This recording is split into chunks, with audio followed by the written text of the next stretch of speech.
तो दोस्तों welcome to zero I S में आपका स्वागत है। दोस्तों यूपीएससी प्रीलिम्स 2025 का रिवीजन सीरीज का एक सब्जेक्ट इकोनॉमी का क्लास नंबर ये 8 है। ठीक है, इस क्लास में हम टैक्सेशन के बारे में पढ़ेंगे इसका पीडीएफ हमने ऑलरेडी जो है टेलीग्राम चैनल पे शेयर कर दिया है। साउंड आ रहा है का लिंक इस वीडियो के कमेंट सेक्शन में है। पीडीएफ इंग्लिश में हमने दिया है, साथ साथ आपको हम हिंदी में पढ़ाते भी जा रहे हैं ताकि हिंदी मीडियम के बच्चे कोई दिक्कत ना हो।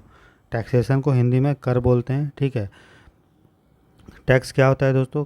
टैक्स क्या होता है? एक व्यक्ति के द्वारा सरकार को दिया गया कंपलसरी रूप से कंट्रीब्यूशन होता है, अनिवार्य रूप से क्या होता है, दिया गया पैसा होता है। किस लिए दिया जाता है? ताकि सरकार का जो खर्चा होता है सभी के लिए, कॉमन इंटरेस्ट ऑफ ऑल, सभी के हितों के ध्यान में रख के जो सरकार खर्चा करती है, ठीक है, बिना किसी स्पेशल बेनिफिट किसी को दिए, तो उसके लिए पब्लिक जो अनिवार्य रूप से पैसा देता है उसको हम लोग बोलते हैं टैक्स। टैक्स दे रहा है, इसका मतलब ये ज़रूरी नहीं है कि आपको स्पेशल बेनिफिट मिलेगा ही। जो कॉमन इंटरेस्ट सबके लिए होगा, समान हित सबके लिए होगा, तो उसके लिए सरकार जो खर्च करती है वो आपको भी मिलेगा फिर। ठीक है, लेकिन आप टैक्स अगर दे रहे हो तो बदले में सरकार आपको कुछ देगी। ये सरकार पे जो है कोई मतलब बाध्यकारी सरकार के लिए ऑब्लिगेटरी नहीं है, लेकिन आपके लिए ऑब्लिगेटरी है टैक्स देना, अगर आप टैक्स के दायरे में आते हैं तो। टैक्स जो होता है दो प्रकार का होता है, कर दो प्रकार का होता है। एक को बोलते हैं डायरेक्ट टैक्स प्रत्यक्ष कर, और दूसरे को बोलते हैं इनडायरेक्ट टैक्स अप्रत्यक्ष कर। जो डायरेक्ट टैक्स होता है दोस्तों, वो डायरेक्टली जो है आप सरकार को देते हैं। ठीक है, इनडायरेक्ट टैक्स वो होता है जिसमें टैक्स आप दे कोई और रहा है लेकिन बोझ किसी और पे पड़ रहा है। ठीक है, जैसे सामान आप खरीद रहे हो, ठीक है, तो टैक्स आप दे रहे हो। ठीक है, जो सामान जिसे खरीद रहे हो, कुछ सामान मिल रहा है तो अलग से आपको टैक्स नहीं लिया जा रहा है। राइट, टैक्स जो है आपके बिहाफ पे कंपनी जो है सरकार को जमा कर दी है ना, लेकिन आपका टैक्स का बोझ आप पे पड़ेगा। सामान का रेट अगर बढ़ेगा, ठीक है, उसमें अगर एक्साइज ड्यूटी बढ़ेगा, जीएसटी बढ़ेगा, ठीक है, तब सामान का रेट हाई हो जाएगा। ठीक है, तो टैक्स अगर बढ़ेगा तो बोझ पड़ रहा है पब्लिक पे, लेकिन जमा कौन कर रहा है? आपसे अलग। तो सरकार कोई सामान खरीदने पे टैक्स का डिमांड नहीं कर रही है। कौन कर रहा है? जो सामान को बना रहा है वो कर रहा है। ठीक, तो उसको इनडायरेक्ट टैक्स बोलते हैं, जिसपे टैक्स को किसी एक व्यक्ति से दूसरे को व्यक्ति पे पास किया जा सकता है। डायरेक्ट टैक्स का प्रत्यक्ष कर का एग्जाम्पल है आयकर टैक्स, आयकर, इनकम टैक्स, कॉरपोरेशन टैक्स, निगम कर। प्रत्यक्ष कर मतलब प्रॉपर्टी टैक्स हो गया, ठीक है, संपत्ति कर। वहीं अप्रत्यक्ष कर के बारे में बात करेंगे तो वैट, वैल्यू एडेड टैक्स, सेवा शुल्क, सर्विस टैक्स, है ना, इंटरटेनमेंट टैक्स, जीएसटी, ये सब इनडायरेक्ट टैक्स के एग्जांपल हैं। तो डायरेक्ट टैक्स में अगर इनकम टैक्स का बात करेंगे तो इनकम टैक्स जो है वो केंद्र सरकार जो है लेता है। ठीक है, और किन व्यक्तियों से लेता है? तो उन व्यक्तियों से लेता है जिनकी आय जो है कुछ सीमा के ऊपर आती है एक फाइनेंशियल वर्ष में, एक वित्तीय वर्ष में। ठीक है, ये ओल्ड टैक्स रेजिम था, मतलब पुराने कर व्यवस्था, और ये है न्यू टैक्स रेजिम। ये कुछ काम का नहीं है क्योंकि ये हर बजट में चेंज होते रहता है। उसके बाद बस अभी याद रखिएगा, अभी सरकार ने ये किया है कि जिनकी इनकम 10 लाख या उससे कम है ना, 10-12 लाख, तो उससे जो है जीरो टैक्स लिया जाएगा। बस ये याद भी नहीं रखना, बस मोटा मोटी समझना है, बस वो काफ़ी रहेगा। फिर corporate tax, income tax. Corporate income tax जो है वो डोमेस्टिक कंपनी देती है, विदेशी कंपनी देती है जो भारत से पैसा कमाती है। ठीक है, तो सारी डोमेस्टिक कंपनी तो पैसा देगी ही देगी, है ना, जो भारत से पैसा कमा रही है, भारत में काम कर रही है। और फॉरेन कंपनी भी पैसा देगी, टैक्स देगी, अगर वो पैसा, जितना पैसा वो भारत से कमा रही है उस पैसे पे। ठीक है, अगर करंट हम कॉरपोरेट टैक्स के बारे में बात करेंगे, निगम कर का बात करेंगे, तो डोमेस्टिक कंपनी के लिए टैक्स का जो रेट है वो वेरी करता है, चेंज होता है, अलग अलग टाइप के कंपनी पे वो डिपेंड करता है। जैसा कि इनकम टैक्स एक्ट 1961 में लिखा हुआ है कि कैसे कैसे कंपनियों पे टैक्स चेंज करेगा। तो जो नई नई कंपनी बनी है उसके लिए 15% टैक्स लगता है, देसी कंपनियों के लिए, डोमेस्टिक कंपनी, घरेलू कंपनियों के लिए, और कुछ कंपनियों तक के लिए 30% तक का टैक्स लग सकता है, लेकिन उसमें सरचार्ज और सेस नहीं होगा। सरचार्ज क्या होता है, सेस क्या होता है, आगे हम पढ़ेंगे। वहीं अगर विदेशी कंपनियों के बारे में बात करेंगे तो विदेशी कंपनियों को कहीं से फ़ी प्राप्त होता है, कोई फ़ी प्राप्त करते हैं या रॉयल्टी प्राप्त करते हैं, तो उस पर टैक्स 50% तक है। और अगर वो बाकी के आय पे, विदेशी कंपनियों के बाकी के आय पे जो है वो 40% टैक्स है। ठीक है, फिर एक कॉन्सेप्ट होता है मिनिमम अल्टरनेट टैक्स। तो सभी कंपनियां, यहाँ तक कि भारत की भी विदेशी कंपनियां भी, उसको कुछ मिनिमम जो है टैक्स देना ही पड़ता है। जितना भी उसका बुक प्रॉफिट होता है 15% बुक प्रॉफिट होता है उसके 15% पे, ठीक है। भले ही उसका नॉर्मल टैक्स रेट 15% से कम क्यों ना हो जाए, उसको 15% मिनिमम जो है टैक्स देना पड़ेगा किस पे, बुक प्रॉफिट पे। अभी कंपनियां, कुछ कुछ कंपनियां क्या करती थी दोस्तों, अपना खर्चा इतना ज़्यादा दिखा देती थी, ठीक है, कि मान लो उसने दिखाया कि कमाया 1,000 रुपये, ठीक है, लेकिन दिखा दिया कि खर्चा मेरा जो है 990 रुपया था, तो प्रॉफिट तो 10 ही रुपये हुआ कंपनी को, ठीक है। तो कंपनी दिखाती थी कि भाई मेरा प्रॉफिट बहुत कम है, इसीलिए हम जो है टैक्स के दायरे में नहीं आते। तो सरकार जो है उन कंपनियों पे नकेल कसने के लिए और उनको टैक्स के दायरे में लाने के लिए लेके आया मिनिमम अल्टरनेट टैक्स, जो ये बोला कि भाई आपका नेट प्रॉफिट पे ये काउंट नहीं होगा, आपने जो मोटा मोटी पैसा इनकम अर्न किया है जिसको बुक प्रॉफिट बोलेंगे, उस पे जो है आपको 15% देना पड़ेगा, भले ही आपका नॉर्मल टैक्स रेट 15% से कम क्यों ना हो जाए। तो मिनिमम अल्टरनेट टैक्स किस पे कैलकुलेट होता है, वो कैलकुलेट होता है बुक प्रॉफिट पे। जब आपका टैक्स कैलकुलेशन जब किया जाता है नॉर्मल, तो नॉर्मल टैक्स रेट जो है 15% से बुक प्रॉफिट से कम होता है, तब आपको बुक प्रॉफिट पे 15% टैक्स जो है MAT मिनिमम अल्टरनेट टैक्स लिया जाता है। और ये सभी कंपनियों के लिए वैलिड है, चाहे वो देसी कंपनियाँ हो या विदेशी कंपनियाँ हो। तो ये हो गया डायरेक्ट टैक्स के बारे में। अगर हम इनडायरेक्ट टैक्स के बारे में बात करेंगे तो इनडायरेक्ट टैक्स में पहला है वैट, वैल्यू एडेड टैक्स। नाम से पता चल रहा है जो वैल्यू एडिशन हो रहा है उस पर टैक्स कलेक्ट किया जाएगा, ठीक। तो इसको ये एक एड वैलोरम टैक्स है। एड वैलोरम टैक्स मतलब जो टैक्स वैल्यू पे डिपेंडेंट है और डोमेस्टिक फाइनल कंजम्पशन पे ये डिपेंड करता है, और ये प्रोडक्शन से लेके जब तक वो सामान नहीं बिकता है तब तक अलग अलग स्टेज में जो वैल्यू एडिशन होता है उस पर टैक्स लिया जाता है। कहने का मतलब है जैसे गेहूं है, तो गेहूं से क्या बना दोस्तों, आटा। आटा से क्या बना, मान लीजिए ब्रेड। अब ब्रेड से आपने बना दिया सैंडविच, अच्छा ठीक है।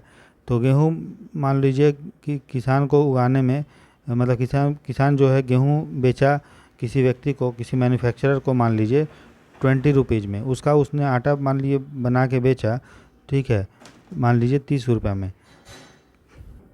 तो गेहूं मान लीजिए 30 रुपये किलो बिका, तो कितना वैल्यू इसने ऐड किया, फाइनल 30 में बेचा, 20 में ख़रीदा, तो 10 रुपये ऐड किया। फिर आटा से ब्रेड बना, मान लीजिए वो बिका 100 रुपये का, 30 रुपये का आटा से 100 रुपये का ब्रेड बना, तो कितना वैल्यू ऐड हुआ, 70 रुपये। ब्रेड से सैंडविच मान लीजिए 200 का हुआ, तो कितना ऐड हुआ, 100 रुपये, ठीक।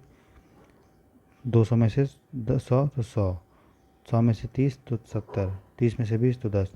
तो वैट जो लगता है जब तक सामान प्रोड्यूस होता है और जब तक सेल नहीं हुआ, सैंडविच बिक रहा था यहाँ पे, जब तक सेल नहीं हो रहा था, तो अलग अलग स्टेज पे जितना वैल्यू ऐड हुआ है उस पे जो है वैल्यू एडेड टैक्स लगता है, ठीक। ये आपका मैन्युफैक्चरिंग पे भी लगता है, चाहे जब कोई चीज़ बनाई जाती है तब, फिर डिस्ट्रीब्यूशन स्टेज मतलब सामान का जब वितरण होता है तब, ठीक है, लिया जाता है, ठीक है। तो जो अलग अलग टैक्स हमारा लगता था, ठीक है, जैसे सेल्स टैक्स, एक्साइज टैक्स है ना, होलसेल टैक्स, टर्नओवर टैक्स, ठीक है, तो उन सारे को दूर करके एक टैक्स लाया गया था जिसको बोलते हैं वैल्यू एडेड टैक्स, ठीक है, जो आपका जितना वैल्यू एडिशन हुआ उस पर लगता था। तो GST भी जो है वो एक तरह का क्या है, वैल्यू एडेड टैक्स ही है। फिर एक टैक्स था पहले मोड वैट, ठीक है। मोड वैट क्या था दोस्तों, उसमें जो प्रोड्यूसर होता था, जो सामान का उत्पादक होता था, उसको फाइनल आउटपुट मतलब फाइनल जो चीज़ बन रहा है उसके वैल्यू पे टैक्स देना पड़ता था। लेकिन उसने जो इनपुट ख़रीदा था, रॉ मटेरियल ख़रीदा था अलग अलग स्टेज में प्रोडक्शन में, उस पर भी उसने एक्साइज ड्यूटी दिया होगा, उत्पाद कर दिया होगा, तो वो उसको क्या होगा, वापस हो जाता था, ठीक है। जब भी वो दिखाता था कि हमने सामान बेचा है और उस सामान को बनाने के लिए हमने जो रॉ मटेरियल ख़रीदा था उस पर टैक्स दिया है, तो जो उसने टैक्स रॉ मटेरियल पे दिया है उसका वो टैक्स वापस उसको हो जाता था, जैसा GST में होता है, उसको हम बोलते थे मोड वैट, ठीक है। फिर एक आया सेन वैट। सेन वैट भी जो था मोड वैट के जैसा ही एक नया टाइप का था चीज़, जिसमें सेन मोड वैट को ही चेंज करके बनाया गया था। इसमें मोड वैट का सारा विशेषता था, ठीक है, लेकिन एक एक्सेप्शन ये था कि इसमें यूनिफॉर्म जो टैक्स रेट था 16% का यूनिफॉर्म जो है टैक्स रेट लगता था। और इसमें कैपिटल गुड जो पूंजी गत गुड्स थे उसको भी सेन वैट उस पर भी लिया जाता था। ठीक है, अब देखते हैं स्पेसिफिक टैक्स और एड वैलोरम टैक्स क्या अंतर है। तो स्पेसिफिक जो टैक्स है वो स्पेसिफिक एट्रीब्यूट्स, जो स्पेशल क्वालिटी होता है कोई कमोडिटी का, जैसे उसका यूनिट क्या है, उसका वजन कितना है, उसका लंबाई कितना है, उसका साइज़ कितना है, उसका वॉल्यूम कितना है, उस पर लिया जाता था। जैसे कपड़ा को हम लोग लेंथ में नापते हैं, तो कपड़ा जितना लंबा होगा अगर उस उतना ज़्यादा अगर टैक्स लगेगा तो हम बोलेंगे ये स्पेसिफिक टैक्स है, क्योंकि कपड़ा की ये लंबाई पे डिपेंड कर रहा है। उसी तरह से जो सिगरेट जितना लंबा होता है उस पे ज़्यादा टैक्स होता है। तो जो स्पेसिफिक टैक्स वो टैक्स होता है जो किसी चीज़ के यूनिट पे, वेट पे, लेंथ पे, साइज पे, वॉल्यूम को ध्यान में रख के जो है टैक्स का रेट चेंज करता है। वहीं एड वैलोरम टैक्स जो है वो ये डिपेंड नहीं करता है कि कोई चीज़ कितना लंबा है, कितना मोटा है, कितना साइज उसका क्या है, उसका यूनिट क्या है, उसका है ना, उसका वजन कितना है, बल्कि वो इस चीज़ पे डिपेंड करता है कि कितना वैल्यू ऐड हुआ था उस सामान को final product minus initial value में, अलग अलग स्टेज, प्रोडक्शन के स्टेज में। तो उस पर जो टैक्स कैलकुलेट होता था उसको बोलते थे एड वैलोरम टैक्स, जैसा हमने ऊपर में देखा वैट का एग्जांपल है। जैसे जो लग्जरी कार्स है अभी जीएसटी उस पर 28% है। ठीक है, तो जितना लग्जरी कार ने वैल्यू ऐड किया, मतलब फाइनल वैल्यू लग्जरी कार्स का कितना था, रॉ मटेरियल उसको बनाने में कितना हुआ, तो टोटल वैल्यू जितना उसने ऐड किया उस पर लगेगा वैट, जो डिपेंड होता था वैल्यू ऑफ द कमोडिटी पे, कितना उसका मूल्य पे, ना कि उसका लंबाई पे, कितना चौड़ाई पे, उसका वजन पे। तो ये सारा चीज़ है। ठीक है, उसके बाद देखिए अगर हम टैक्सेशन का कॉन्स्टिट्यूशनल स्टेटस, अगर संवैधानिक दर्जा अगर देखेंगे तो भारत सरकार जो है वो टैक्स लगा सकती है सिर्फ किस पे, व्यक्ति पे और संस्था पे, डिपेंड करेगा कॉन्स्टिट्यूशन के अकॉर्डिंग। ठीक है, आर्टिकल 265 बोलता है कि भारत सरकार का, हमारा जो संविधान का, कि कोई भी बिना कानून बनाए कोई भी टैक्स नहीं दिया जा सकता है। अगर आपको टैक्स लेना है और कलेक्ट करना है तो आपको कानून बनाना ही पड़ेगा, आर्टिकल 265 ये बोलता है। 7वीं अनुसूची में 7 शेड्यूल में ये बताया गया है कि कौन सा टैक्स सेंटर लगा सकता है, कौन सा स्टेट लगा सकता है और कौन सा टैक्स सेंटर स्टेट दोनों मिलके लगा सकता है। वहीं अगर हम देखें पंचायती राज इंस्टीट्यूशन और म्यूनसिपाल्टी पे, तो उनको भी लिमिटेड फाइनेंशियल पावर, मतलब सीमित जो है वित्त शक्तियाँ दी गई है लोकल बॉडी को, जो पार्ट 9 में पंचायत है और पार्ट 9A में हमारा म्यूनसिपाल्टी है। तो ये टैक्सेशन को लेके कॉन्स्टिट्यूशनल स्टेटस था। अगर हम सेंट्रल या स्टेट लिस्ट में बात करें टैक्सेशन के अंदर में, तो यूनियन लिस्ट का लिस्ट नंबर 1 जो है हमारा 7 शेड्यूल का, जिसको यूनियन लिस्ट बोलते हैं, तो उसमें लिखा गया है कि सेंट्रल गवर्नमेंट को कौन कौन सा पावर है कि वो जो है कानून बना के टैक्स ला सकती है यूनियन लिस्ट में। वहीं स्टेट लिस्ट में उन सारे चीज़ों को लिखा गया है जिसमें स्टेट गवर्नमेंट जो है वो कानून बना के टैक्स लगा सकती है, आर्टिकल 246 क्लाउज 3 के अंदर। ठीक है, और कंकरेंट लिस्ट में उन सारे मैटर को लिखा गया है जिसमें सेंटर और स्टेट दोनों मिल के जो है टैक्स ला सकता है कानून बना के, आर्टिकल 256 क्लाउज 2 के अंडर। अगर हम टैक्स का डिस्ट्रीब्यूशन के बारे में बात करेंगे तो सेंट्रल गवर्नमेंट जो है, हमारा जो लिस्ट 1 है उसके 7 शेड्यूल का, उसके एंट्री नंबर 82 से 82 से लेकर 92B तक जो भी आइटम्स लिखे हुए हैं उस पर केंद्र सरकार जो है कानून बना के टैक्स लगा सकती है। वहीं अगर हम लिस्ट 2 बात करेंगे 7 शेड्यूल का, जो स्टेट लिस्ट से डील करता है, उसका एंट्री नंबर 45 से 63 तक जो है उस पर राज्य सरकार कानून बना सकती है। और रेसिडुअरी पावर जो ना सेंट्रल लिस्ट में इसमें आता है ना इसमें आता है, उस पर आपको सिर्फ और सिर्फ सेंट्रल जो है उन चीज़ों पे टैक्स ले सकता है, जैसा एंट्री नंबर 97 में लिस्ट 1 में शेड्यूल 1 के दिया गया है। तो ये हो गया टैक्स का डिस्ट्रीब्यूशन। तो अब देखिए टैक्स कहाँ कौन कितना लगा सकता है वो तो हमने देख लिया कहाँ कहाँ लगा सकता है। अब है डिस्ट्रीब्यूशन ऑफ टैक्स रेवेन्यू, कर राजस्व जो प्राप्त होता है केंद्र सरकार के पास उसको किस तरह से राज्य सरकार में बांटेगा। तो इसके लिए जो है फाइनेंस कमीशन बनता है और फाइनेंस कमीशन सुझाव देता है प्रेसिडेंट को, भी प्रेसिडेंट उस सुझाव को जो है सरकार के पास रखते हैं, फिर सरकार जनरली उन सुझाव को मान लेता है और टैक्स केंद्र सरकार के पास जो कलेक्ट हुआ है, जो सीएजी बोलता है कितना पैसा कलेक्ट हुआ है, फिर उसका बंटवारा कितना % राज्य को देना है, ये फाइनेंस कमीशन के सलाह पे जो है किया जाता है। तो इसके लिए अलग अलग फाइनेंस कमीशन बनती है। हाल ही में जो नया फाइनेंस कमीशन ने सुझाव दिया है वर्तमान में, वो है 15th फाइनेंस कमीशन, 15वां वित्त आयोग, जिसके चेयरमैन हैं एन.के. सिंह। तो एन.के. सिंह ने बोला कि 2021 से 26 तक के समय को उन्होंने ध्यान में रखा और ये बोला कि राज्य सरकार को केंद्र सरकार को पर जितना पैसा कलेक्ट हुआ है, ठीक है, टैक्स के रूप में, उसका 41% उसको राज्य सरकार को देना पड़ेगा, ठीक है, जैसा 2020-21 में है। 20-21 में भी वही है, केंद्र सरकार पर जितना पैसा कलेक्ट होता है उसका 41% वो राज्य को सरकार को देगी और ये जो है 2021 से 26 समय तक के काल में करना पड़ेगा, ठीक है। इसके पहले जो 14वां वित्त आयोग था उसने भी बोला था कि 42% देने के लिए 2015 से 20 के तक का काल जो है 14वां वित्त आयोग का था और 2021 से 26 किसका काल है, 15वां वित्त आयोग का है। तो सरकार अभी 41% तो राज्यों को दे रही है और 1% अलग से जो है नया जो यूनियन टेरिटरी हमारा बना है, केंद्र शासित प्रदेश जम्मू एंड कश्मीर लद्दाख, उसके लिए अलग से दे रही है 1%। तो मोटा मोटी देखेंगे तो 41% और 1% अभी भी केंद्र सरकार 42% दे रही है केंद्र सरकार यूनियन टेरिटरी को, लेकिन पहले 42% देती थी वो राज्यों को, ठीक है, लेकिन अब क्या है 41% राज्यों को दे रही है और 1% जो है लद्दाख और जम्मू एंड कश्मीर को दे रही है। अब जो है हम देखते हैं टैक्सेशन सिस्टम, कर व्यवस्था के बारे में, ठीक है। तो टैक्स जो हो सकता है दोस्तों वो रिग्रेसिव भी हो सकता है, ठीक है, प्रोपोर्शनल भी हो सकता है, प्रोग्रेसिव भी हो सकता है, डिपेंड करेगा, ठीक है, कि टैक्स का नेचर कैसा है और किस पे टैक्स लिया जा रहा है। तो अगर हम प्रोग्रेसिव टैक्स के बारे में बात करेंगे तो प्रोग्रेसिव टैक्स ये बोलता है कि जो जितना अधिक पैसा कमाता है, जो हाई इनकम ग्रुप है, उस पे उसका जो आय होगा उसका पर टैक्स जो लिया जाएगा उसके आय का हाई परसेंट पे लिया जाएगा, ठीक है, प्रतिशत ज़्यादा होगा और लो इनकम ग्रुप पे प्रतिशत कम होगा। कहने का मतलब कोई व्यक्ति का ज़्यादा पैसा कमा रहा है तो जितना भी आय है अगर हम टैक्स निकालें कितना उसका कलेक्ट किया जाएगा टैक्स, तो उसका आय, ठीक है, उसका जो आय होगा उससे हाई परसेंट पे लिया जाएगा और अगर गरीब होगा तो उसके आय पे कम प्रतिशत पे लिया जाएगा।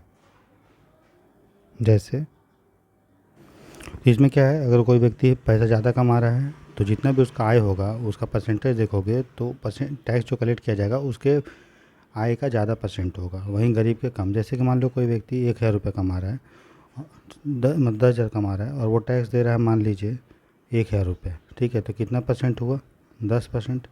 कोई व्यक्ति मान लीजिए 5000 कमा रहा है, ठीक है, और वो टैक्स दे रहा है मान लो 100 रुपये, ठीक है, तो कितना परसेंट हो गया बताइए, 2% हुआ ना। तो मतलब जो व्यक्ति ज़्यादा पैसा कमा रहा था तो कितना दे रहा था अपने आय का 10% टैक्स, और कम पैसा कमा रहा है तो कितना दे रहा है 2%। तो ऐसे को बोलते हैं प्रोग्रेसिव टैक्स। फिर एक होता है प्रोपोर्शनल टैक्स। प्रोपोर्शनल टैक्स मतलब क्या, सेम परसेंट लिया जाता है भले ही आपका इनकम कुछ भी हो।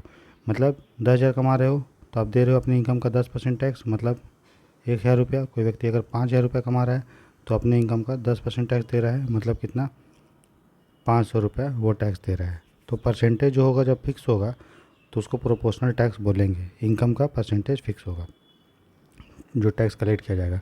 एक होता है रिग्रेसिव टैक्स। रिग्रेसिव टैक्स मतलब अगर आपका इनकम ज़्यादा है तो अपने इनकम का जो टैक्स आपका कलेक्ट किया जा रहा है वो क्या हो रहा है, आपको कम पड़ रहा है अमीर लोगों पे, और गरीब लोगों पे ज़्यादा बोझ पड़ रहा है। जैसे कि मान लीजिए अंबानी जैसे इतना रुपया महीना कमा रहा होगा, ठीक है, लेकिन वो नमक ख़रीदा तो उसको टैक्स मान लीजिए देना पड़ रहा है 2 रुपये, ठीक है। तो अगर इनकम का देखोगे तो बहुत ही 0.00% बराबर 2 रुपया होगा। वहीं अगर कोई गरीब अगर 1,000 रुपये कमा रहा है और वो 2 रुपये टैक्स दे रहा है तो हम बोलेंगे अपने इनकम का वो 0.2% टैक्स दे रहा है, ठीक है। लेकिन वही बड़े अमीर लोगों का देखेंगे तो उसके इनकम का 0.0000% जो होगा वो टैक्स होगा। तो रिग्रेसिव टैक्स ये बोलता है कि लो इनकम जो लोग होते हैं उसका जो उनके आय पे जो टैक्स होता है वो ज़्यादा होता है परसेंट के रूप में, और अमीर लोगों पे कम होता है, उसको रिग्रेसिव टैक्स बोलते हैं। तो प्रोग्रेसिव टैक्स का उल्टा क्या है, रिग्रेसिव टैक्स। एक होता है डिग्रेसिव टैक्स। तो जब आपका रेट ऑफ प्रोग्रेशन मतलब जैसे जैसे आपका इनकम बढ़ रहा है वैसे वैसे आपका टैक्स जो बढ़ रहा है उसका जो रेट होगा वो आपका सेम प्रोपोर्शन में नहीं होगा। जब उसका आपका इनकम इंक्रीज करेगा तो उसको डिग्रेसिव टैक्स बोलते हैं। जैसे कि मान लीजिए आपका इनकम पहले 10,000 था तो आप टैक्स मान लो 10% देते थे, ठीक। अगर एक आपका इनकम 10,000 है तो आपको भी कितना देना चाहिए, आपको टैक्स जो है उसका रेट जब आपको चेंज होना चाहिए लेकिन जिस रेट में आप इनकम इसका कितना बढ़ गया भैया 10 गुना, तो टैक्स भी इसका 10 गुना अगर नहीं बढ़ रहा है, कुछ और बढ़ रहा है, तो उसको हम लोग बोलेंगे डिग्रेसिव टैक्स। तो टैक्स के टाइप 4 टाइप होते हैं, on the basis of rate के हिसाब से या फिर बिहेवियर के हिसाब से, progressive, proportional, regressive and degressive tax. अब देखिए जीएसटी, तो जीएसटी जो है वो सिंगल टैक्स कहते हैं, और ये कब होता है, गुड्स और सर्विस के सप्लाई पे, आपूर्ति पे लिया जाता है, और ये मैन्युफैक्चरर से लेके जब तक कंज्यूमर तक वो सामान नहीं बिक जाता है तब तक जो है वो जीएसटी लिया जाता है। ये भी एक तरह का वैल्यू एडिशन टैक्स है जो हर स्टेज पे लगता है, और ठीक है, और जो फाइनल अंतिम चीज़ों पे लिया जाता है, और जो टैक्स आपने इन रॉ मटेरियल पे दे दिया वो टैक्स आपको क्रेडिट दिया जाता है, जिसको इनपुट टैक्स क्रेडिट बोलते हैं हर स्टेज पे।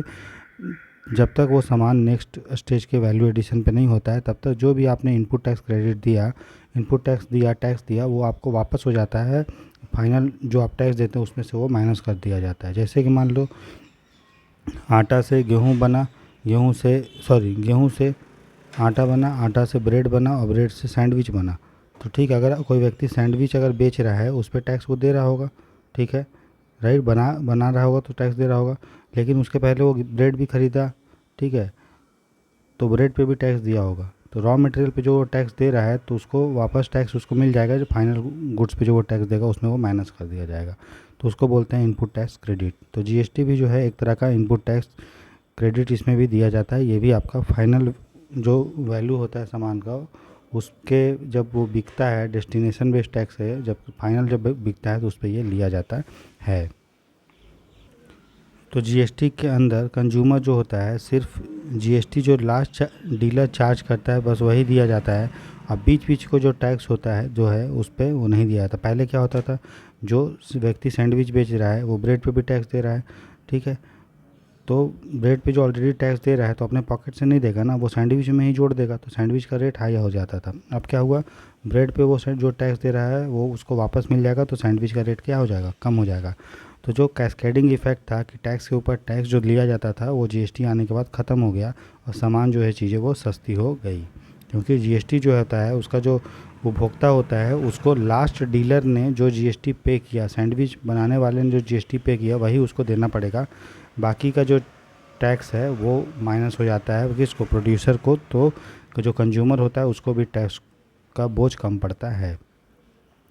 जीएसटी का अगर टैक्स स्लैब का बारे में बात करेंगे तो ये जो है 5 स्लैब है, 0%, 5%, 12%, 18% और 28%। 0% किस पे है, दूध पे, अनाज पे, फ्रेश जो फ्रूट्स होता है वेजिटेबल पे। 5% किस पे है, मसाला पे, चीनी पे, चाय पे, कॉफ़ी पे, एडिबल ऑयल खाने वाला तेल पे, और डोमेस्टिक एलपीजी पे, ठीक है। 12% किस पे है, बटर पे, घी पे, मोबाइल पे, प्रोसेस फूड्स पे। 18% किस पे, ice cream, hair oil, soap, refrigerator, water heater. 28% किस पे, लग्जरी आइटम है जैसे कार है, एसी है, डिश वॉशिंग मशीन है। डिश वॉशिंग मशीन मतलब जिस पे बर्तन धोने वाली मशीन, उस पर 28% है। उसके बाद एक सिस्टम बनाया गया है ताकि ये देखने के लिए कि जीएसटी जो भर रहे हैं उनको कोई भी दिक्कत ना हो, इसके लिए बनाया गया goods and service tax network, ठीक है। तो सेंट्रल गवर्नमेंट और स्टेट गवर्नमेंट जो है दोनों ने मिल के जीएसटी नेटवर्क बनाया, GST goods and service tax network. ये एक नॉट फॉर प्रॉफिट ऑर्गेनाइजेशन है, मतलब इसका मकसद पैसा कमाना नहीं है। ये करता क्या है कि जो लोग सेंट्रल और स्टेट गवर्नमेंट हों के अधिकारी हों जो टैक्स से डील करते हैं या टैक्स जो दे रहा है, और भी जितने भी स्टेक होल्डर ही धारक हैं, ठीक है, उनको कोई दिक्कत हो रहा है टैक्स भरने में या किसी भी चीज़ को लेकर, जीएसटी को लेकर, तो उसके लिए आईटी इंफ्रास्ट्रक्चर और सर्विस उसको सेवा देता है। शुरू में जब ये बनी थी not for profit company type के रूप में, तो इसमें जो था सेंट्रल और स्टेट ने मिल के दोनों का शेयर जो था वो 49% था। बाद में कैबिनेट ने 2018 में डिसाइड किया, जीएसटी नेटवर्क पूर्ण रूप से गवर्नमेंट के द्वारा ओन्ड कंपनी है, जिसमें सेंट्रल गवर्नमेंट अभी इसको बात हो रही है कि हम इसको बनाएंगे, कन्वर्ट करेंगे, और बोल रहा है कि सेंट्रल गवर्नमेंट जिसमें शेयर 50% होगा, स्टेट 50%, दोनों मिलकर 100% शेयर जो होगा वो किस में होगा, हिस्सेदारी होगा किसमें, जीएसटी नेटवर्क में। पूर्ण रूप से सरकारी कंपनी ये बन जाएगी। अब देखो जीएसटी के अंदर कौन कौन सा टैक्स को जोड़ दिया गया, मिल गया, मतलब ख़त्म हो गया, मतलब बहुत सारे टैक्स ख़त्म होकर जीएसटी में घुस गया। मतलब जीएसटी में कौन कौन सा टैक्स मिल गया है, तो सेंट्रल लेवल पे बात करेंगे, केंद्र सरकार का सेंट्रल एक्साइज ड्यूटी, ठीक है, केंद्र उत्पाद कर, एडिशनल एक्साइज अतिरिक्त उत्पाद कर, सर्विस टैक्स, सेवा कर, countervailing duty, special additional duty of customs. ये सारा जो चीज़ है वो जीएसटी में, केंद्र सरकार का जो टैक्स था वो जीएसटी में मिल गया। वहीं राज्य सरकार का बात करेंगे तो स्टेट का value added tax, entertainment tax, octroi entry tax, purchase tax, ठीक है, लग्जरी टैक्स, लॉटरी पे टैक्स और गैम्बलिंग जो जुआ खेलते उस पर जो टैक्स है, ठीक है ना, उस पर जो है आपका सेंट्रल स्टेट लेवल वाला टैक्स जीएसटी में मिल गया है। ठीक है, अब देखिए जीएसटी का कंपोनेंट 3 होता है, सेंट्रल जीएसटी, स्टेट जीएसटी और इंटीग्रेटेड जीएसटी, आईजीएसटी जिसको बोलते हैं। अब देखो जीएसटी काउंसिल एक बनाया गया था, ठीक है, ताकि ये देखने के लिए जीएसटी का टैक्स कितना होगा, जीएसटी में जो टैक्स स्लैब होगा कितना होगा, किस चीज़ों को जीएसटी के एक से दूसरे स्लैब में रेट में डालेंगे, तो वो सारा डिसाइड जो है जीएसटी काउंसिल करता है। एक ये कॉन्स्टिट्यूशनल बॉडी है, ठीक है। इसके 2 अध्यक्ष होते हैं, चेयरपर्सन होता है वो केंद्रीय वित्त मंत्री होती है, और जो वाइस चेयरमैन होता है वो राज्य सरकार जो मिनिस्टर ऑफ स्टेट होता है, ठीक है ना, राज्य सरकार का जो मिनिस्टर होता है जो आपको वित्त का देखता है, उसी में से कोई चुनता है और वो रोटेशन बेसिस पे घूमते रहता है। जीएसटी काउंसिल के मेंबर्स कौन होते हैं? तो वित्त राज्य मंत्री, मिनिस्टर ऑफ स्टेट जो केंद्र सरकार में होंगे फाइनेंस के, वो रहेंगे, और हर राज्य का वित्त मंत्री या जो टैक्स का मामला देखता होगा वो होगा। अगर कोरम का बात करें, मतलब जीएसटी काउंसिल का मीटिंग होने के लिए, डिसीजन लेने के लिए क्या चाहिए, तो जितने भी लोग हैं उसके 50% लोग आने ही चाहिए, और कोई भी डिसीजन जब लिया जाएगा तो वो तभी माना जाएगा जब 75% मेजोरिटी जो है वो होना चाहिए, 75% मेजोरिटी। इसमें से केंद्र सरकार का वोटिंग पावर 1/3 है और राज्य सरकार का वोटिंग पावर 2/3 है, और कोई भी डिसीजन लेना है तो 75% चाहिए। केंद्र सरकार का कितना वोटिंग पावर है? 33%, और राज्य सरकार का कितना है? 66.66%, और इसका 33.33%। कोई भी डिसीजन लेने के लिए 75% आपको मेजोरिटी होना चाहिए। अब देखिए cascading effect of taxation, MODVAT और सेन वैट क्या था। तो देखिए अगर हम इनपुट मतलब रॉ मटेरियल पे या और भी जो मध्यवर्ती वस्तुएं हैं, इंटरमीडियरी हैं, उस पे अगर टैक्स देते हैं दोस्तों, तो क्या होगा, टैक्स का बर्डन किस पे फाइनली लगेगा? वो आपको लगेगा कंज्यूमर पे। जैसे कि मान लीजिए आटा से गेहूं बना, गेहूं से ब्रेड बना, ब्रेड से सैंडविच बना, ठीक है, तो अगर आटा बनाने में भी टैक्स, सॉरी, गेहूं से आटा बना, ठीक है, गेहूं से आटा बना, तो आटा बनाने में भी अगर टैक्स आप दे रहे हो, ब्रेड बनाने में भी, सैंडविच बनाने में भी, तो फाइनली जो सैंडविच खरीदेगा उसको ज़्यादा टैक्स देना पड़ेगा, ठीक है। तो उसको बोलते हैं कैस्केडिंग इफेक्ट, ठीक है, टैक्स के ऊपर टैक्स, कैस्केडिंग इफेक्ट या डबल बर्डन। डबल बर्डन क्यों? क्योंकि जो व्यक्ति सैंडविच का ऑलरेडी जो है वो ब्रेड पे टैक्स दे दिया होगा और सैंडविच पे भी देगा, तो 2 बार टैक्स दे दिया ना एक ही चीज़ों पे, तो उसको बोलते हैं क्या, हमारा कैस्केडिंग इफेक्ट या डबल टैक्सेशन, दोहरा कर। तो उसको दूर करने के लिए लाया गया था मोड वैट, ठीक है, मॉडिफाइड वैल्यू एडेड टैक्स। इसमें क्या किया, कैस्केडिंग इफेक्ट को दूर किया गया और ये बोला गया कि जो आपने इनपुट खरीदा है, कच्चा माल खरीदा है, उस पर जो आपने एक्साइज ड्यूटी दिया है पहले, वो आपको जब आप सामान वो बेचोगे और अपना बिल दिखाओगे तो आपको वो चीज़ वापस हो जाएगा, इसलिए उसका नाम पड़ गया वैट। तो है लेकिन वो मॉडिफाइड वैट है, ठीक है। उसी तरह सेन वैट लाया गया, ये मोड वैट के ही जैसा था, लेकिन इसमें यूनिफॉर्म रेट कितना था, 16%, और इसमें कैपिटल गुड्स को भी शामिल किया गया था। अब टैक्स में सुधार को लेके देखते हैं। तो टैक्स में सुधार को लेके जो है भारत में 1991 में ही एलपीजी रिफॉर्म हुआ, क्योंकि आर्थिक संकट का सामना करना पड़ा था 1991 में। फिर अलग अलग कमेटी बनी कि टैक्स में सुधार को लेके, जैसे राजा चेलिया टैक्स रिफॉर्म समिति बनी 1992 में, खेलकर समिति बनी 2002 में। राजा चेलिया जो समिति बनी तो 1992 में इसने बोला कि टैक्स का जो आधार है वो ब्रॉड करो और ज़्यादा से ज़्यादा लोग टैक्स दे, ये आप इंश्योर कीजिए, उसको टैक्स बेस बोलते हैं। फिर उन्होंने बोला कि जो मार्जिनल टैक्स रेट है, ठीक है, उसको आप कम करिए, रेट का जो डिफ्रेंशिएशन बहुत ही ज़्यादा है, कि मतलब अंतर बहुत ज़्यादा है, उसको कम करो और टैक्स संरचना को सुधार करो, सिंपल बनाओ। फिर केलकर कमेटी बनी थी, सरकार ने डायरेक्ट टैक्स और इनडायरेक्ट टैक्स को सुधार करने के लिए 2 टास्क फोर्स बनाया था, जिसको डॉक्टर विजय केलकर के अध्यक्षता में, और नाम पड़ा केलकर समिति 2002। इसने बोला कि डायरेक्ट टैक्स के लिए इसने बोला कि जो एग्जेम्पशन लिमिट है इनकम टैक्स में, जो छूट का लिमिट है, बेसिक लिमिट, उसको अभी 50 लाख है, 50 लाख से बढ़ा के आप 1 लाख रुपया कर दीजिए। और इनडायरेक्ट टैक्स को लेके उन्होंने ये बोला कि कमेटी ने बोला कि सर्विस टैक्स का जो बेस है उसको आप बढ़ाइए, ठीक है, और टैक्स देने वाले लोग कंप्लाई ज़्यादा करें, उसको आप इम्प्रूव कीजिए। दोनों सरकार ने जो है मान लिया सुझाव, ठीक है। उसके बाद एक पार्थसारथी सोम कमीशन बना, जिसको टैक्स एडमिनिस्ट्रेशन रिफॉर्म कमीशन भी बोला जाता है, TARC 2013। इसने बोला था CBGT और CBEC, वो CBGT मतलब डायरेक्ट टैक्स के लिए और इनडायरेक्ट टैक्स के लिए central board of excise and custom, दोनों को कोऑर्डिनेट करना चाहिए और धीरे धीरे करके हमको 10 साल में उसको मर्ज कर दें। फिर इन्होंने बोला कि टैक्स पेयर का जो सेवा है उसमें भी उसको शामिल कीजिए। फिर टैक्स पेयर को एक कस्टमर के रूप में ट्रीट कीजिए, है ना, उपभोक्ता के रूप में, और उसको सर्विस दीजिए जिस तरह उपभोक्ता को दिया जाता है। और टैक्स पेयर काउंसिल बनाना चाहिए फाइनेंस मिनिस्टर के अध्यक्षता में, ठीक है। और पैन कार्ड का जो स्कोप है, जो दायरा है, उसको बढ़ाने का ज़रूरत है। फिर हम लोगों ने क्या किया, बजट 2021-22 में टैक्स में चेंज किया। हमने किया कि कॉर्पोरेट टैक्स को कम कर दिया, ठीक है, और विश्व में कम की बोला कि कम कर देंगे और धीरे कम भी किया। हमने बोला कि faceless assessment and faceless appeal करेंगे, मतलब कोई टैक्स का अधिकारी नहीं जाएगा, आपको कोई टैक्स का अधिकारी के पास जाने का ज़रूरत नहीं है। सभी चीज़ जो है फेसलेस होगा, मशीन से होगा, और फेसलेस एसेस मूल्यांकन भी होगा, कितना टैक्स देना है, और अपील भी फेसलेस आप कर सकते हो। कोई टैक्स का अधिकारी अगर जाएगा भी तो उसको ये नहीं पता होगा कि उसको कहाँ जाना है। एक रात पहले या 1-2 दिन पहले उसको ऑनलाइन सिस्टम, लॉटरी सिस्टम से जनरेट होगा कि आपको कहाँ पे जाना है, ताकि साठ-गांठ ना हो पाए। फिर हम लोगों ने बोला कि जो भी व्यक्ति सीनियर सिटीजन है, 75 साल से ऊपर है, उनको टैक्स रिटर्न फाइल करने से छूट है, वो नहीं, उसको ज़रूरत नहीं है टैक्स रिटर्न फाइल करने का।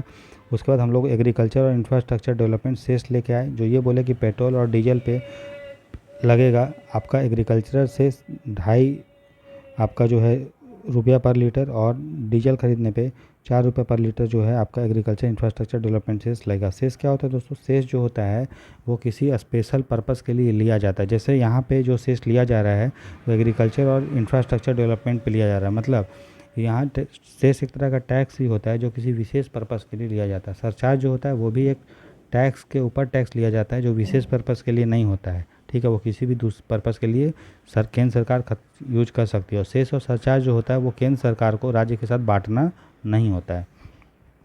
फिर हम लोगों ने बोला कि टैक्स हॉलीडे लेके आएंगे। टैक्स हॉलीडे जो स्टार्टअप का है, स्टार्टअप मतलब टैक्स हॉलीडे मतलब टैक्स से स्टार्टअप को छूट देना है, तो उसको, तो इन्होंने क्या बोला कि जो स्टार्टअप को जो टैक्स देने का जो छूट था उसका समय को हम लोग बढ़ा देते हैं 31 मार्च 2022 तक, ठीक है।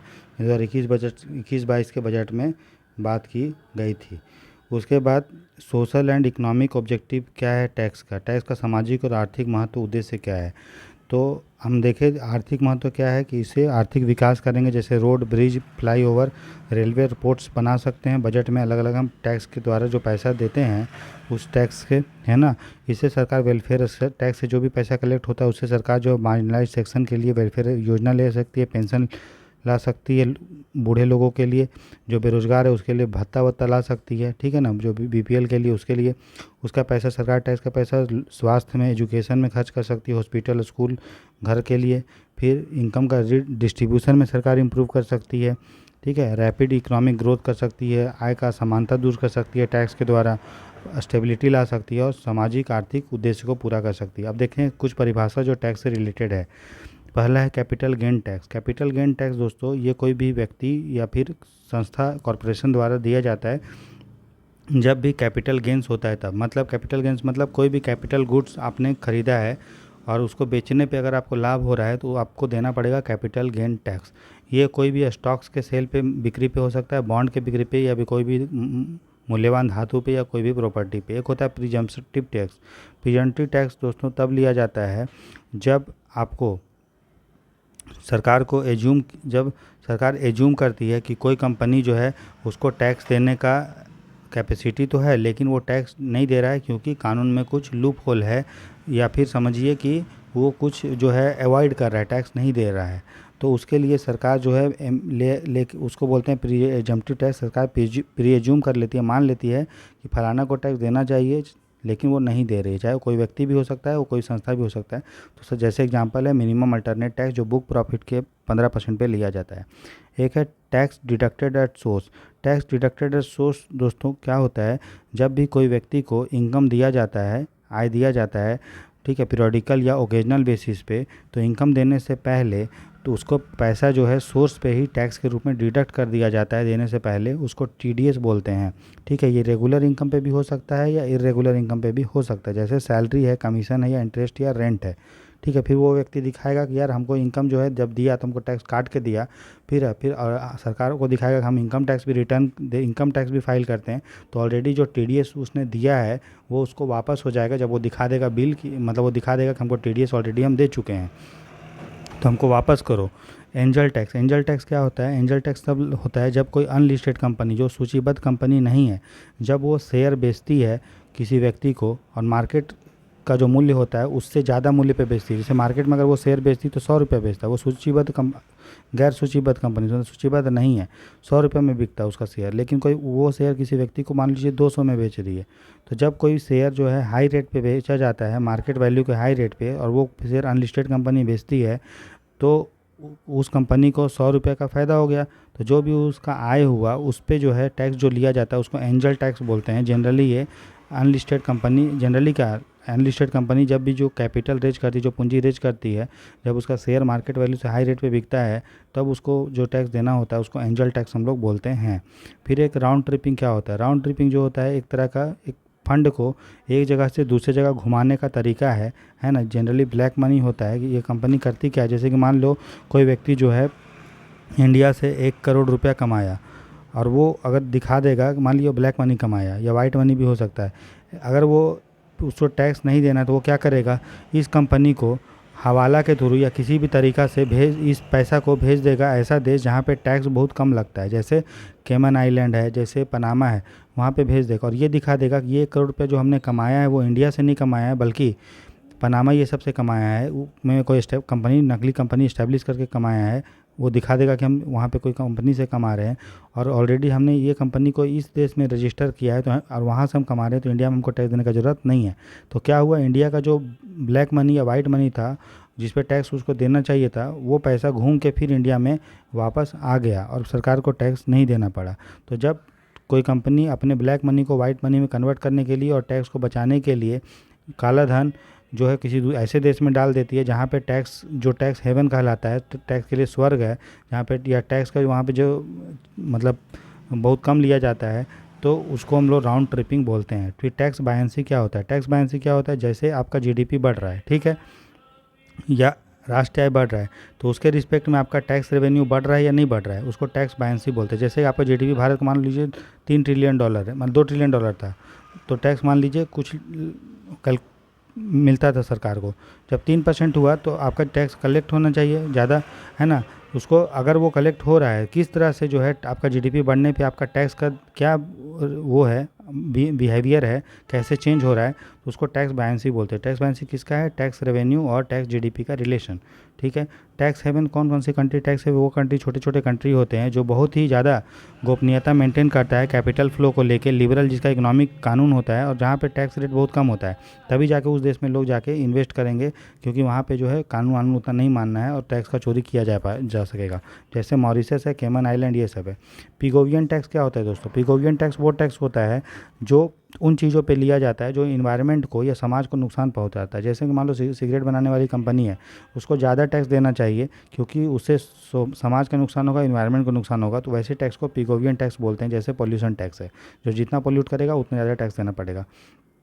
टैक्स टेररिज्म क्या होता है? कर आतंकवाद वो होता है जब सरकार बहुत ही इलीगल, मतलब गैर कानूनी, और एक्स्ट्रा लीगल, मतलब जो कानून से बाहर है, वो भी उतना अगर प्रेशर डालती है टैक्स पेयर पे, टैक्स देने वाले पे, कि ठीक है, ताकि उसको डराए धमका दे, ठीक है, और जो ऑनेस्ट टैक्स पेयर हैं, जो कि ईमानदार टैक्स पेयर हैं, उससे ज़्यादा टैक्स कलेक्ट करती है, ठीक है, तो इस चीज़ को हम लोग टैक्स टेररिज्म बोलते हैं। सिन टैक्स क्या होता है? सिन टैक्स उन चीज़ों पे लिया जाता है जो समाज को नुकसान पहुंचाता है, ठीक है, जैसे, और सिन टैक्स और पिगोवियन टैक्स जो है वो एक ही जैसा है। जैसे सिगरेट गुटखा फैट टैक्स मतलब जो चीज़ जितना ज़्यादा फैट करेगा, वसा करेगा, जैसे चिप्स है, कुरकुरे है, उस पर ज़्यादा टैक्स लगेगा, उसको सिन टैक्स बोलते हैं। सिन गुड्स पे लगता है, जो समाज के लिए नुकसान है, इंडिविजुअल के लिए नुकसान है। टैक्स टू जीडीपी रेशियो क्या होता है, मतलब जितना आपका जीडीपी है उसका कितना रेशियो में आप टैक्स दे रहे हो, ठीक है, उसको टैक्स टू जीडीपी रेशियो बोलते हैं। अगर भारत के रिस्पेक्ट में बात करेंगे तो अपने जीडीपी का जो सरकार टैक्स कलेक्ट करता है वो 11.2% जो है करता है, ठीक है, जिसमें से डायरेक्ट टैक्स जो है वो 6.1% था 2022-23 में, जो अभी तक का हाईएस्ट है 15 साल का। टैक्स अवॉइडेंस क्या होता है, टैक्स अवॉइडेंस जो होता है जब आप गैर कानूनी रूप से टैक्स नहीं बचा रहे हो, कानूनी रूप से कानून में ही कुछ प्रावधान है, लूप होल है, कमियां हैं, जिसको आप यूज करके जो है टैक्स नहीं दे पा रहे हो और आपका टैक्स लायबिलिटी, जो टैक्स का दायित्व जो है वो कम कर रहे हो, तो उसको टैक्स अवॉइडेंस करते हैं। और टैक्स अवॉइडेंस जो है वो गलत चीज़ नहीं है, कानून में ही कुछ कमियां थी, खामियां थी, उसको यूज करके आप टैक्स अपना बचा ले रहे हो, उसको टैक्स अवॉइडेंस बोलते हैं, ठीक है। तो ये हो गया आपका कर से रिलेटेड। अब नेक्स्ट क्लास में हम लोग जो है balance of payment, external sector management part 1 ये सब पढ़ेंगे, ठीक है। तो चलिए, जो लोग चैनल पर नए हैं लाइक से सब्सक्राइब जरूर कीजिए। सबका प्लेलिस्ट बना हुआ है, रिवीजन क्लास का भी और एमसीक्यू क्लास का भी जरूर देखिए। आपके लिए प्रीलिम्स 2025 की तैयारी बहुत ही सॉलिड हो जाएगी और निकालने में कोई भी दिक्कत नहीं होगा। अपना ख्याल रखिए और साथ ही साथ आप जो है सीसेट पे भी फोकस करके अच्छे से डेली बेसिस पे 1-1.5 घंटा बनाइए ज़रूर अभी से ही, ठीक है। तो अपना ख्याल रखिए, गॉड ब्लेस यू।